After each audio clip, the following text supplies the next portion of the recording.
ಅಣ್ಣ ಒಂದು ಜ್ಯೂಸ್ ಕೊಡಿ ಅಣ್ಣ. ಹಾಂ ಸರಿ ಕೊಟ್ಟೆ ಅಣ್ಣ.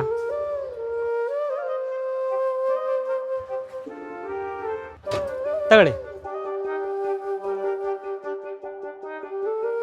ಅಣ್ಣ ಏನೋ ಬಂಡಿ ಹತ್ರ ಬಂದ್ಯಾ ನೀನು?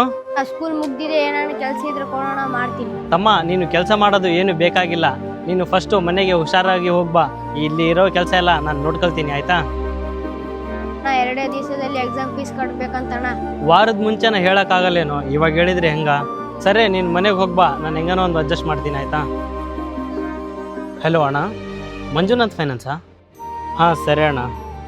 ಅಣ್ಣ ಈ ಕೆಲಸ ಮಾಡ್ಕಂತಾನೆ ನಿಮ್ಮ ತಮ್ಮಗೆ ಎಷ್ಟು ಚೆನ್ನಾಗಿ ಓದ್ಸಾ ಕುಂತಿ ಅಣ್ಣ. ಅಣ್ಣ ಅವನು ನಂತರ ಈ ಕೆಲಸ ಮಾಡಬಾರ್ದು ಅಣ್ಣ. ಅವನು ಒಂಥರ ಚೆನ್ನಾಗಿ ಓದ್ಕೊಂಡು ಒಂಥರ ಸ್ಟೈಲಾಗಿರ್ಬೇಕಣ್ಣ.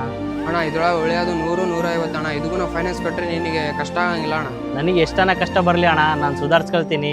ಆದರೆ ಅವನಿಗೆ ಆ ಕಷ್ಟ ಬಂದರೆ ನನಗೆ ತಡ್ಕೊಳಕ್ಕಾಗಲ್ಲ. ಖುಷಿಯಾಗಿದ್ರೆ ಸಾಕಣ್ಣ, ನಾನು ಖುಷಿಯಾಗಿದ್ದಂಗೆ. ಬಾಯ್ ಅಣ್ಣ. ಹಾಂ ಸರಿ ಬಾಯ್. ಈ ವಿಡಿಯೋ ಇಷ್ಟ ಆದರೆ ಲೈಕ್ ಮಾಡಿ, ಹಾಗೆ ಸೂಪರ್ ಅಂತ ಕಾಮೆಂಟ್ ಹಾಕಿ.